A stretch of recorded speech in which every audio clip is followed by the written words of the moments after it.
natin with iPhone 14 Pro Max. So patong natin dito.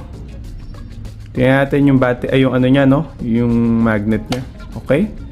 Kita ninyo? Okay? Direct siya.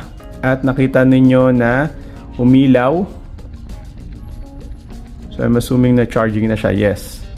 So ganun kabilis yung kanyang charging kapag nilapat na natin siya dito sa likod. So make sure lang na nakalapat siya dun sa mismong magnetic na charging port nung yung iPhone.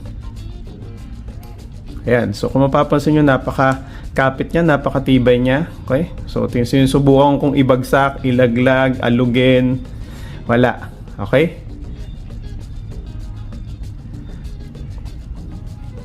Yeah. Very good. It serves its purpose, no? Tingnan ulit natin.